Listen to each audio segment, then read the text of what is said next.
Now it's time to get the sides ready. We want to plane these down to about 2 millimeters thick, or 0.085 thousandths of an inch if you want to work in that kind of system. Again, I'm using the tooth blade on my plane here, and I've got them both sides together on a board here that I'm just planing away. Same method as used on this top. Now once you've got the planing done, down to close to the 2 millimeters, we're going to sand it down the rest of the way just like we did with the soundboard. Now on the soundboard I just sanded by hand because spruce is quite soft and easy to sand. But on the backs and these sides, I've got walnut, you may have rosewood or mahogany or maple or something else, which is typically much harder. And although you can do it by hand, it's a good workout. So I'm going to break down and use my random orbital sander here to do the job. I have 60 grit paper on here, and even though these things have a dust collection system, they don't work. So I always wear my dust mask when I'm using these kind of power dusting tools.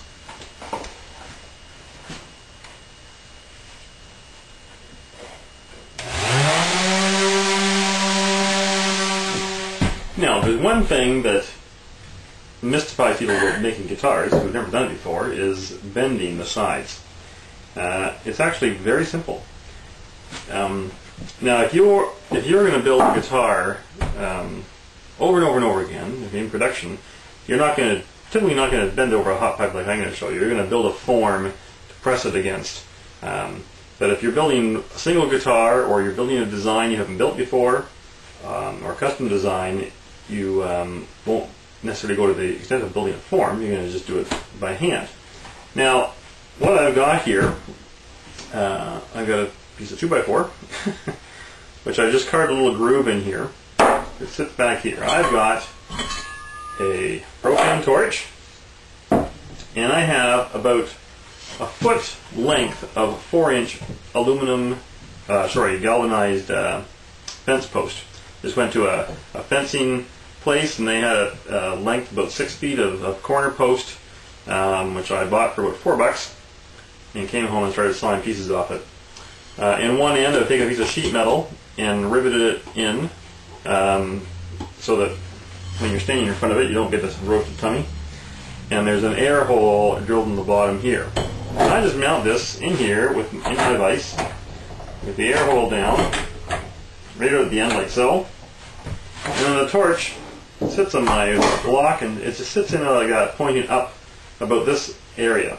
Now, I light the torch, and I get the flame almost about as low as I can get it when I sit it there. And I just sit it on the edge there and get it so it's pointing kind of in this area, and that heats it up pretty well, I find, for bending wood.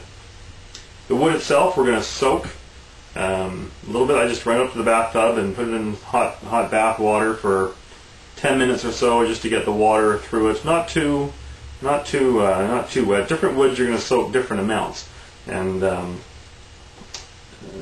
so I find about 5-10 minutes is usually good for what you're going to do. And before we start bending, you want to take your sides and take a good hard look at them and decide which end is going to go up by the neck and which one's going to go by the tail, and which side is going to be on the soundboard and which is going to be on the back. Keep in mind that when these boards are much wider than their guitars can be deep, so we're going to end up cutting quite a bit off of here when we get them down to the sides. So, like on this particular set, there's some sapwood out towards the edge, which is a lighter color, which I want to maintain. I want to keep that. I don't want to cut that off. So that's the edge that I have decided to put on the soundboard, and so I have also jointed that edge on the shooting board, as we did with the top plates, to make sure it's flat and ready to go down there. And it's this edge that will be trimmed off later on. And then down at this end, I see I've got a bit of an interesting figure down here, which I also don't want to lose that either. And I think that would be a good thing to come together at the tail of the guitar where the two ends come together. So, having said that, I know this piece is going to, and you also want to decide which is the outside, which is the inside. Now this doesn't make too much difference. Although I think I'm going to have this one as the outside. And so you're going to want to mark those to indicate which is which, because the last thing you want to do is end up doing all your bends and then discover you bent two right-hand sides. I've done that before. It's not a good experience.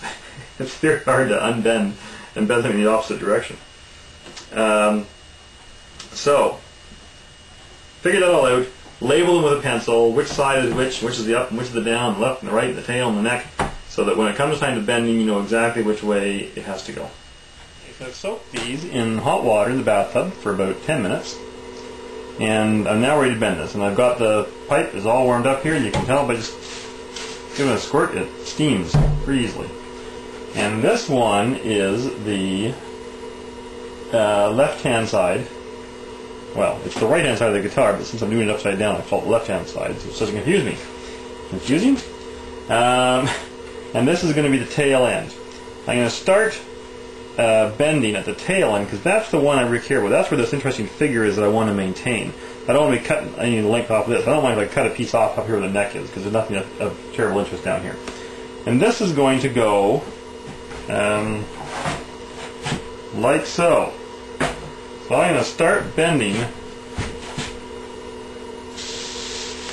that. And you just press it on, and I have to give it a little wiggle, and it'll heat up.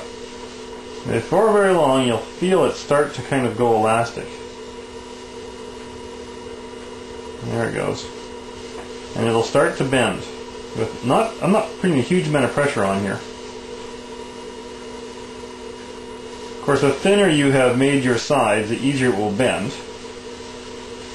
And the narrower the piece you've got, the easier it will bend too, because you're bending less wood.